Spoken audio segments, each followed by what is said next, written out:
Xo'sh, bitta buxorolik obunachimiz yozibdilar. Mana shu oktyabr oyini oxirlarida g'ome,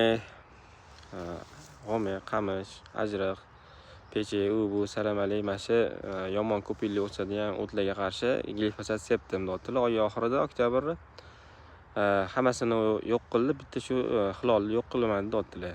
Endi bu siz oy oxirida sepgansiz, uje bu o'tlar shu oktyabr oyining oxirida o'zi o'ladigan mahalga yaqinlashib qolgan bo'ladi.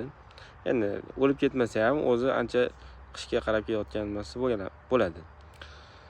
O'sha salamaliklar ham o'zi bitta sovuq bilan bitta noyabrda bitta sovuq bersa, bitta sovuq urib yertaga kirib aniq ketadi. Tuxumi qoladi, o'zi tepasi urib ketadi. Mana shunaqa bo'ladigan holat o'zi kuzda, qishga yaqin. Aynan shu hilol salamalik o'tini ham mana shu glifosat tarkibi glifosat bor dorilar, gerbisidlar yo'q qilish kerak, shu yaxshisi bo'lsa. Chunki bu ko'p sinovdan o'tgan, ajrig'i qiynaladi, g'omeni qiynaladi, qamishga qiynaladi, yo'q qorishga qiynaladi, kamaytiradi, yo'q qorib nima qilishga qiynaladi. Agarda haydalab turadigan yer bo'lsa, kamaytiraveradi ularni ham. Lekin salamalik, ya'ni hilolni yo'q qoradi, 100 talik. Bu 2 yil, 3 yildan beri sinovimizdan o'tib ketgan bir nima. Shuning uchun bu nimalarni sepish nimasi eng gurkirab o'sgan mahalda sepsa, o'shanda yaxshi ta'sir qiladi.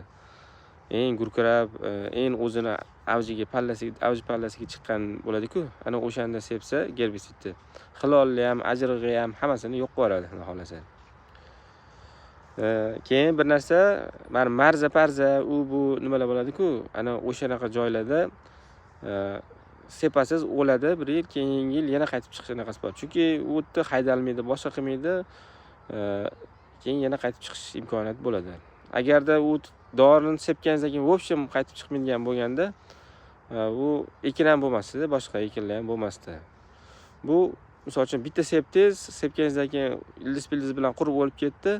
Undan keyin yana shu urug'-purug'idan nima qilib ko'payib ketish imkoniyati bo'ladi. Lekin shu haydalib turadigan yerlarda ancha ko'p qismini tozalab olinadi. Marza-parzalardan tozalab olish qiyin bo'ladi.